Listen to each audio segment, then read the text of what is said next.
Bienvenidos de regreso a Instrucción Bíblica Básica en este cuarto estudio sobre el tema del pecado, un tema interesante.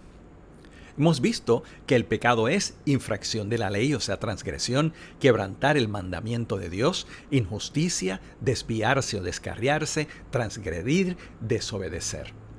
Pero hemos visto que en esencia el pecado no es otra cosa que el menosprecio o el desprecio a Dios y a su palabra, dando más valor a la tentación que a las instrucciones de Dios. Ahora bien, ¿cómo es que este pecado entra en el mundo, en nuestra historia y también en nuestra vida? Bueno, es un tema que no vamos a tocar en profundidad, solo ahora lo vamos a mencionar. El pecado entra en el mundo cuando la primera pareja, o sea, Adán y Eva, desobedecen a Dios y pecan. De esta manera entra el pecado al mundo. Y de ahí en adelante, la Biblia dice que todos hemos pecado. Pero hay un pasaje en el Nuevo Testamento que eventualmente estudiaremos, donde se ve que cuando nosotros pecamos individualmente, cuando cometemos pecado, pasamos por un proceso de tentación en el cual a partir de nuestro deseo por el pecado o concupiscencia somos tentados o atraídos. Cuando cedemos a esa tentación, entonces pecamos. ¿Y quién peca? ¿Qué es lo que la Biblia dice sobre esto? En Romanos dice, no hay un solo justo, ni siquiera uno. Todos hemos pecado. ¿Quién peca? Todos. En otro verso dice lo mismo, pues todos han pecado y están privados de la gloria de Dios.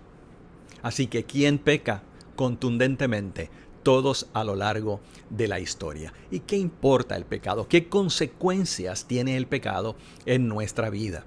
Nuevamente, con el deseo de simplificar este tema del pecado y sus consecuencias, nos limitamos a explicar las consecuencias del pecado a través de este texto, donde vemos que el pecado logra separarnos de Dios. De manera que la primera consecuencia del pecado que vemos es separación de Dios. Pero también vemos en otro lugar, en el Nuevo Testamento, donde dice, porque la paga del pecado es muerte, mientras que la dádiva de Dios es vida eterna en Cristo Jesús, nuestro Señor.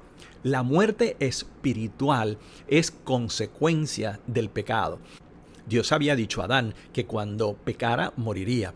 Y es cierto que no murió físicamente en ese momento, pero sí espiritualmente. Y eventualmente experimentó lo que probablemente no estaba originalmente en su diseño, la muerte. Así que, ¿cuáles son las consecuencias del pecado? Separación de Dios y muerte espiritual.